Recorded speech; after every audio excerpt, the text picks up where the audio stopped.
Good morning, good morning, good morning, everyone. Welcome to today's second episode of Spilling Tea. I'm your host, Tiffany Daniels.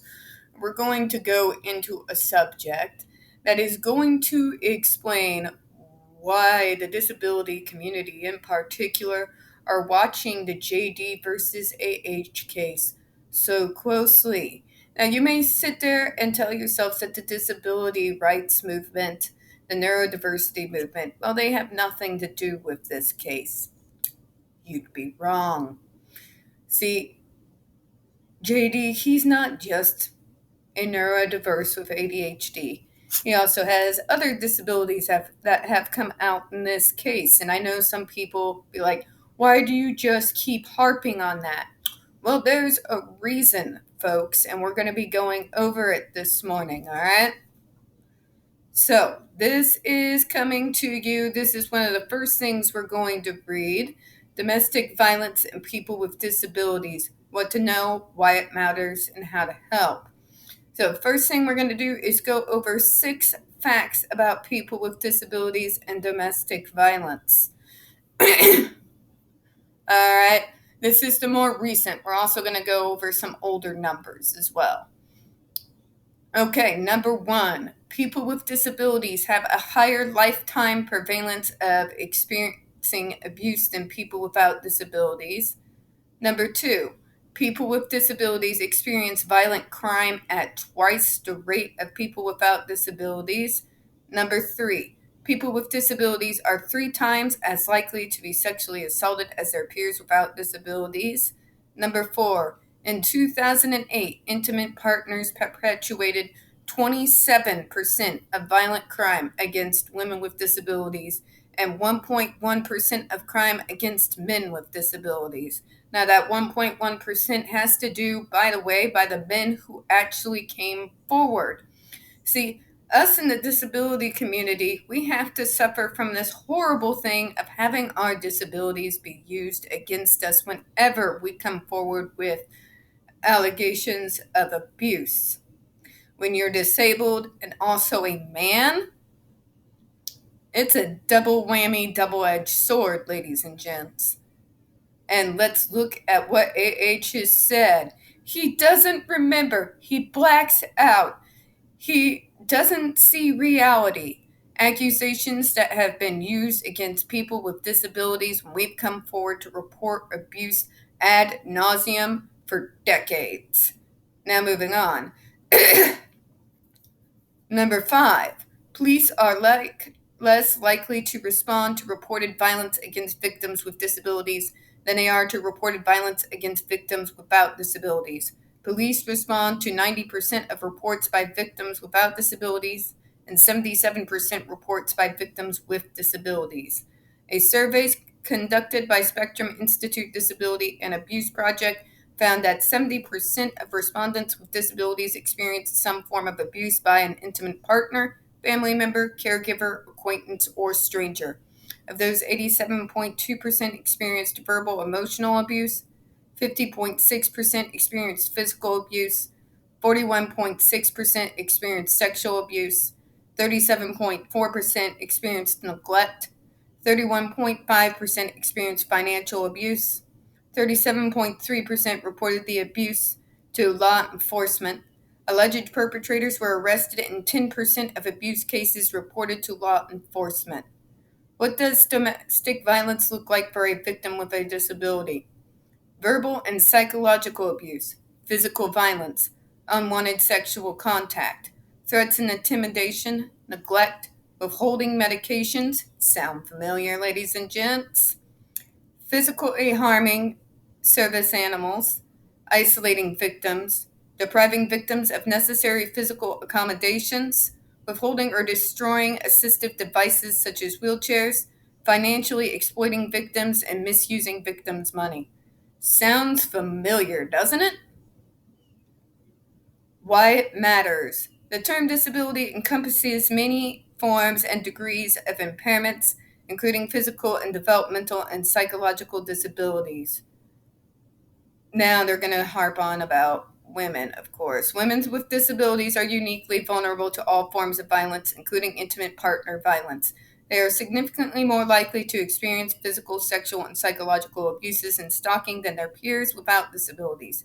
They are also likely to experience partner control and reproductive sexual health than women without disabilities. Men with disabilities are more likely to experience stalking and psychological abuse than their peers without disabilities. Furthermore, violence against people with disabilities is not recognized by society to be a significant problem, and the needs of victims and survivors are often ignored. Barriers to accessing services compound the impact violence against people with disabilities. Of course, here's how to help. One of the most effective ways to assist victims of domestic violence with disabilities is to make resources more available and inclusive. Encourage local shelters and hotlines specifically to train staff to work with victims and survivors with disabilities. Encourage shelters, social service agencies, and hospitals to develop a referral list of organizations in the area that specialize in the intersection of domestic violence and disability. Ensure local healthcare professionals are properly screening patients with disabilities for domestic violence. Educate staff at social service agencies, assist people with disabilities to recognize the signs of domestic violence and respond appropriately. Encouraging social service agencies, hospitals, houses of worship, and other organizations to have domestic violence information and resources available and visibly displayed that are oriented to populations with specific disabilities. People who are blind, people who are deaf, people with limited mobility, people with mental illness, people with developmental disabilities, etc. So that's just the first part. Now let's look at a few others. And I'm going to have all these links in the video, so I'm going to have to open a few windows.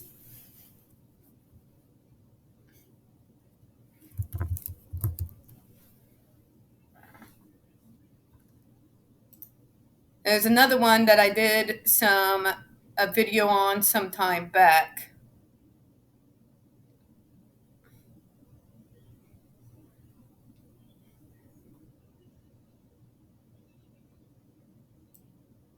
Ooh, this is from 2019. We're getting updated, folks. An estimated 12% of Americans have form of disability, and about 94% of those individuals are adults over the age of 18. And unfortunately, millions of these disabled adults are at risk of mental and physical or financial abuse. The abuse of a disabled adult is punishable by law, and help is available if you think that either you or your loved ones are experiencing a type of abuse. Okay, so yeah, this is a guy screening for business. I wanted statistics. We do not have an edit button. Okay, go back. Thank you.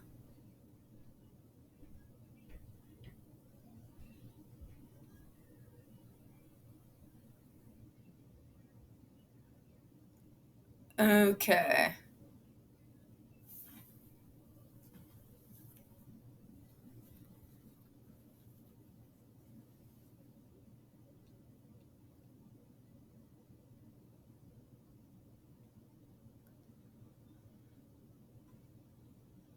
Yeah, I'm going to have to bear with me, folks.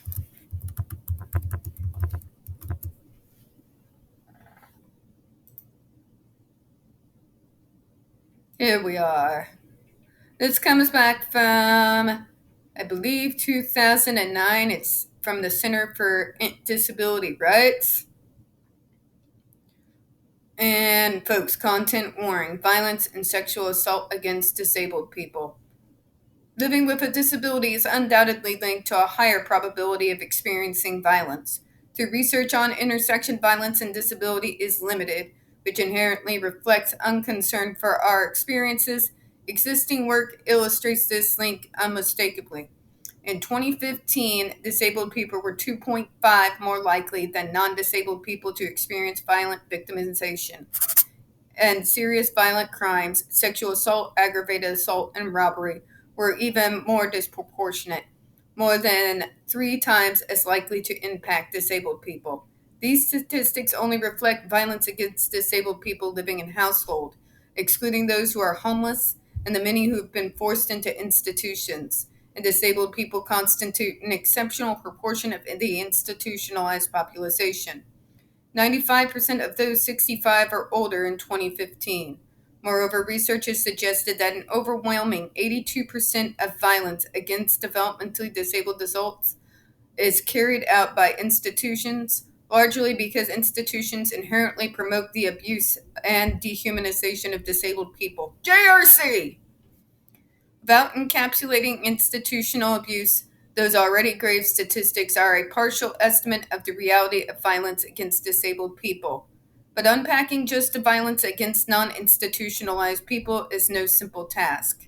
Much of it's even more disproportionate than already covered statistics suggest. Sexual assault is one severe example. 7 times more likely to impact intellectually disabled people, 12 times more likely to impact intellectually disabled women than non disabled people. More than 90% of people with developmental disabilities will experience sexual abuse in their lives. 49% will experience this abuse at least 10 times. Abusers perceive disabled people as conveniently vulnerable. This is reflected in this unsettling disproportionate violence as well as when it occurs. Disabled people are more likely than non disabled people to be victimized during daytime hours, as if the vulnerability that non disabled people only experience at night is inescapable for disabled people even when the sun rises. This vulnerability is certainly inescapable in our interactions with law enforcement. Police violence comprises so much violence against disabled people that we constitute up to half of those killed by law enforcement officers. They are quick to view disability from deafness to neurodivergence to physical disabilities as noncompliance, and even quicker to use that perceived noncompliance to justify excessive force. Disabled children have to deal with this vulnerability in school too. Of the nearly 50,000 U.S. students who are physically restrained during 2013-2014 school year, more than 75% were students who received disability accommodations. This is absurdly disproportionate given that these students represented just 14% of the school population. And this only includes disabled students accommodated by the Individuals with Disabilities Education Act, or Section 504 of the Rehabilitation Act of 1973, meaning that even more of the physically restrained students were likely disabled. Most pervasively, we are vulnerable to the people close to us. In contrast to non-disabled people, disabled people face a significantly higher percentage of violence from family members and well-known acquaintances and significant others. They don't like to add that in there, who are half of the violence we face. This would rise to almost two-thirds if it included violence from intimate partners, which is 40% more likely to affect disabled women than non-disabled women. Don't forget, also more likely to happen to men.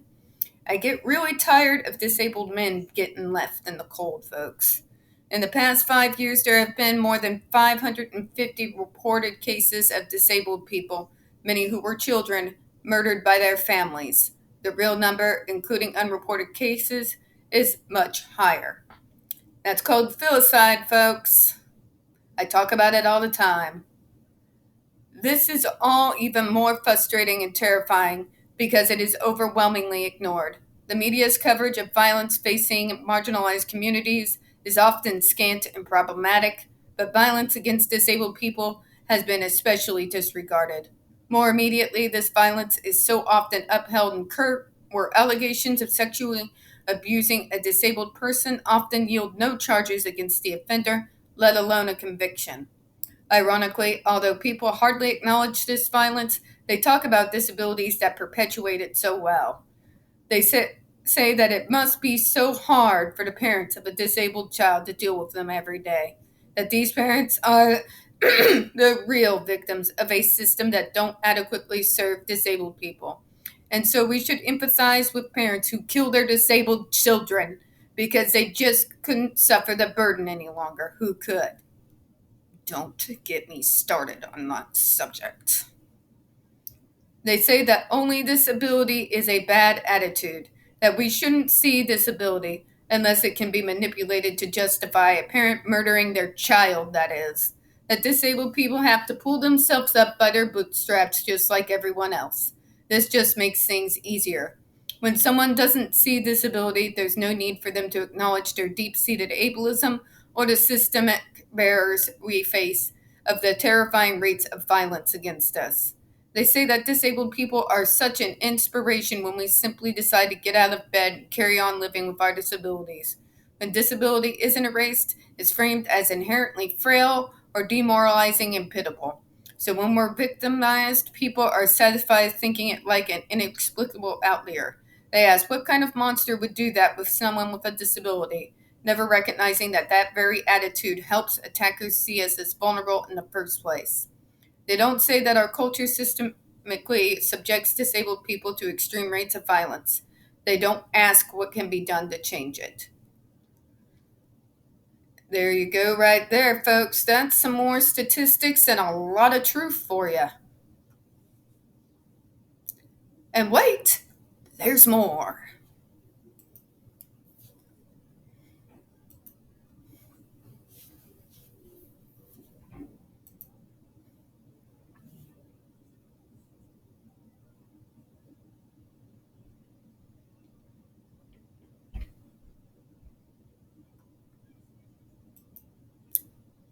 I believe this is the fact sheet. Yes.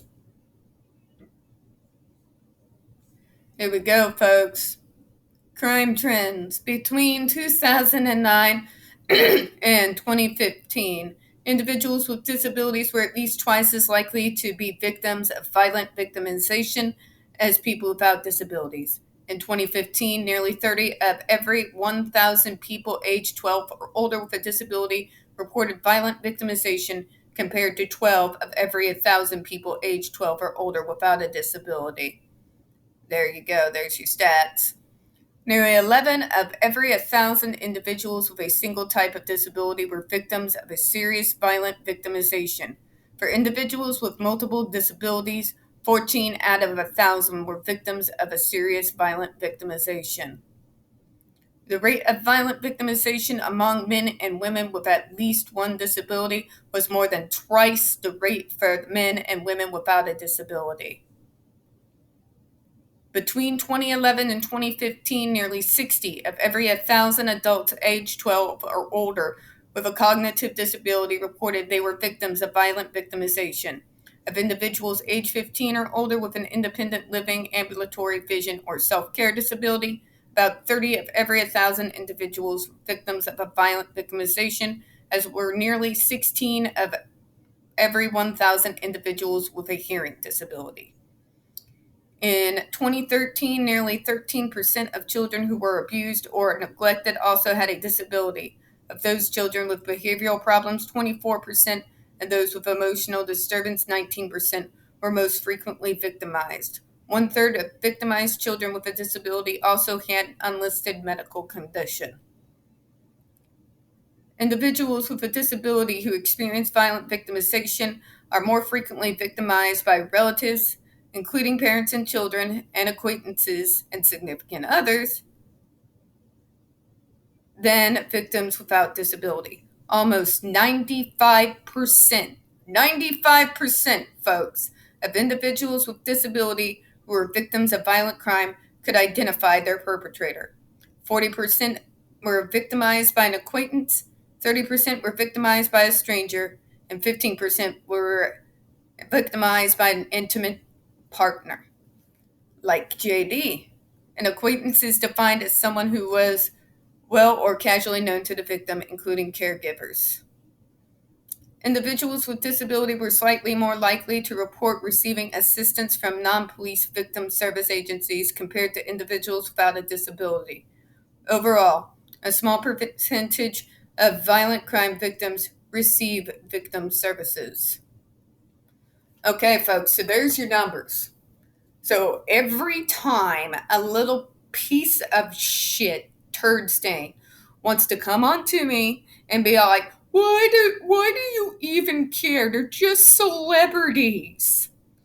Or why do you just keep siding with him? You're just obsessed and you want in his pants. Oh no, honey, this is part of a much larger, disturbing, horrific story for me, okay? And for a hell of a lot of other people.